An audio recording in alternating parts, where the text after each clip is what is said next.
अंकित और काव्या भाई बहन थे। काव्या बड़ी थी, अंकित छोटा था। दोनों के माता पिता का स्वर्गवास हो चुका था। काव्या एक ऑफिस में काम करती थी, उसका भाई अंकित कॉलेज में पढ़ता था। एक दिन अंकित ने काव्या से कहा, दीदी मुझे कॉलेज की फीस देनी है, मुझे कुछ रुपए चाहिए। काव्या ने कहा, अभी तो मेरे पास पैसे नहीं हैं, कल तक मैं तुझे पैसे दे दूंगी। काव्या ऑफिस से एडवांस मांगकर अंकित को पैसे देती है।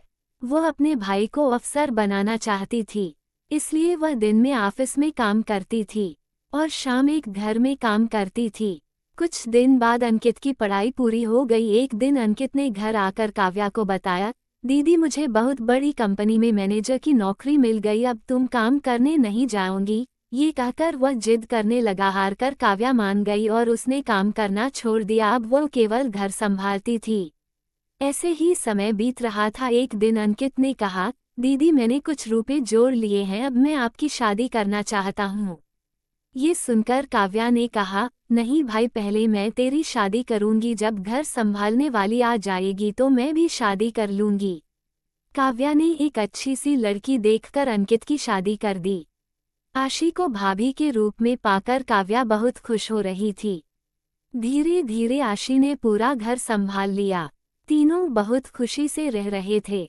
एक दिन आशी की मौं आशी से मिलने आई। उन्हें काव्या शुरू से ही पसंद नहीं थी। मौका पाकर उसने आशी से कहा, तेरी नंद शादी नहीं करना चाहती है, ये तो जीवन भर तेरे पति की कमाई पर ऐश करना चाहती है। तू बहुत सीधी है। ये सुनकर आशी ने कहा, मौं तुम बेकार की बात कर रही हो, अंकित इनके लिए लड़का देख रहे हैं, जैसे ही मिल जाएगा शादी हो जाएगी। लेकिन आशी की मौं ने कहा, बेटी तू नहीं समझेगी, ये तेरे को कभी चैन से रहने नहीं देगी। अगले दिन अंकित ने काव्या से कहा, दीदी मैंने आपके लिए लड़का देखा है, आप कहें तो बात आगे बढ़ाई जाए। लेकिन काव्या ने कहा, नहीं भाई, मैं अभी शादी नहीं करना चाहती, जब करनी होगी आपको बता दूंगी। ये सुनकर अंकित और आशी को आश्चर्य हुआ। आशी के दिमाग में मौं की बातें गूंजने लगीं।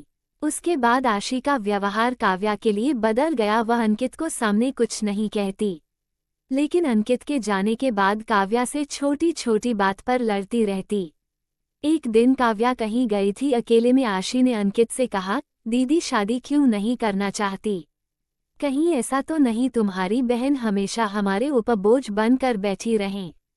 ये सुनकर अंकित को बहुत गुस्सा आया। उसने कहा, खबरदार मेरी दीदी के बारे में कुछ कहा तो वे जो चाहेंगी वही होगा। तुम्हें पता, उन्होंने अपना पूरा जीवन मुझे बड़ा आदमी बनाने में लगा दिया। आशी को समझ आ गया कि अंकित उसकी बात कभी नहीं सुनेगा। उसने अपनी नंद को रास्ते से हटाने के लिए एक तरकीब सोची।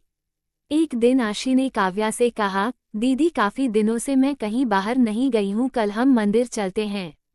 ये सुनकर काव्या बहुत खुश हुई। अगले दिन दोनों मंदिर में पहुंच जाती हैं। मंदिर में पूजा करने के बाद आशी काव्या को प्रसाद देती है। उसने प्रसाद में कुछ मिला रखा था। प्रसाद खाकर काव्या बेहोश हो जाती है। आशी उसे छोड़कर घर वापस आ जाती है। उसे लगता है जहर मिले प्रसाद से कुछ देर में काव्या मर जाएगी। कुछ देर बाद काव्या को होश आता है, लेकिन वो अपनी पिछली जिंदगी भूल गई। वो मंदिर में बैठकर रोने लगती है। शाम को जब अंकित घर वापस आकर आशी से काव्या के बारे में पूछता है तो आशी कहती है, दीदी तीर्थ यात्रा पर गई हैं, कुछ दिनों में वापस आ जाएगी। तब अंकित कहता है, दीदी मुझे बगैर बताए अचानक कैसे चली गई? वो परेशान हो जाता है, लेकिन आशी उसे समझाकर शांत कर देती है। इधर काव्या को उसी मंदिर के पुजारी मंदिर में स्थान दे देते हैं। वह दिन रात मंदिर में सेवा करने लगती है। मंदिर के सभी भक्त और पुजारी काव्या का बहुत ध्यान रखते थे। ऐसे ही समय बीत रहा था, लेकिन काव्या को पिछला कुछ याद नहीं आ रहा था। काफी दिन बीत जाने पर अंकित काव्या को ढूंढने निकल गया। वह काव्या को ढूंढता रहा, लेकिन काव्या कहीं नहीं मिली। एक दिन वह थक कर उसी मंदिर में एक पेड़ के नीचे बैठा था। तभी वहां काव्या आई। उसने कहा, भैया मंदिर में भंडारा शुरू हो रहा, आप भी बैठकर भोजन कर लीजिए। काव्या की आवाज सुनकर अंकित चौंक गया। काव्या को देखकर वह रोने लगा। तब काव्या ने कहा, भैया आप क्यों रो रहे हो? तभी वहां पुजारी बाबा आ गए। उन्होंने अंकित से पूछा तो अंकित काव्या के बारे में बताया। पुजारी बाबा ने कहा, ये लड़की यहाँ बेहोश मिली थी। होश आया तो इसे कुछ याद नहीं था। अच्छा हुआ तुम मिल गए, इसे अपने घर ले जाओ, भगवान ने चाहा तो वहाँ जाकर इसकी यादाशत वापस आ जाएगी।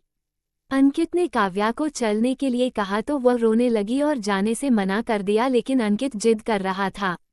तब काव्या ने कहा, भाई मुझे सब कुछ याद है, लेकिन मैंने जानबूझकर नाटक किया ताकि तुम और भाभी मेरे बिना खुश रह सको। भाभी को मेरा घर में रहना पसंद नहीं, इसलिए अब मैं उस घर में नहीं जाना चाहती। ये सुनकर अंकित रोने लगा और काव्या से बोला, दीदी अगर आप घर नहीं चलोगी तो मैं भी यहीं रहूंगा।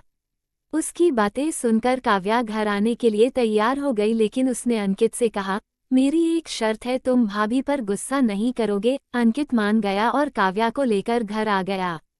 काव्या को देखकर आशी सहम गई, वह रोने लगी और उसने अंकित और काव्या से माफी मांगी। काव्या के कहने पर अंकित ने उसे माफ कर दिया। कुछ दिन बाद काव्या ने शादी कर ली और अपने ससुराल विदा हो गई। तो दोस्तों ये थी आज की कहानी। पसंद आई हो तो प्लीज़ लाइक और सब्सक्राइब करें। धन्यवाद। जय हिंद, जय भारत।